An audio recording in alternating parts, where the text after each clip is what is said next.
panahon ini je, ipan mo deho,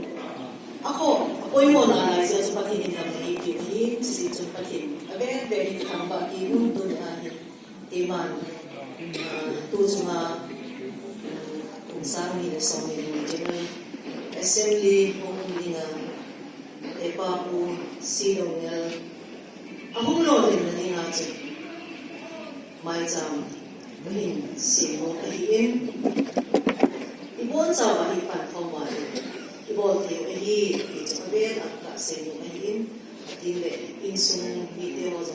hilir na ko hamo na ko kit mo na ko at hindi ba mahin ahin la tuni ahin diba mipi ani nga pati pati na ajayan hepay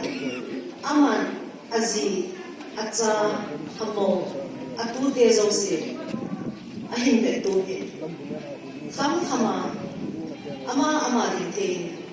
pati pati na zain hinsi tuwa hi ama hi ne ho na ding ahi lole ipikildang si Ilowa. Saito ni Pite ho, ngayon kasi mo nga, kung din ahi dito, taga sa iyo, ahi dito, hihandang may kipaw sa hindi mo sasay sa iyo. Nasi Leng Sindirat ba, ipa-ibusing, ijitok pa, inautok pa, hindi naman taga topa na talaga inatopa itsatopa sa mga mga pero ngani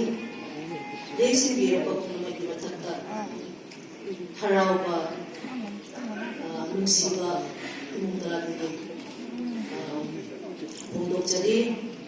asigong na ba haba matag hindi ba isoro ang kailay na taga jadi ano ba hari tsakkiba matamda nasiling sinbiran pa mayam na ginamag ubo ako'y mayam ginamag pasilong nalbo may pagpa panghandre adugong na masiki lagli ba 2022 General Assembly election sila ako'y roon na Indian mana na amuk may pakansi hay si thamjani adu ore gasu akoy na kaya honnar gasu akoy na kaya hayre gasu akoy na kaya khal gasu oi tho khanga dawdi isor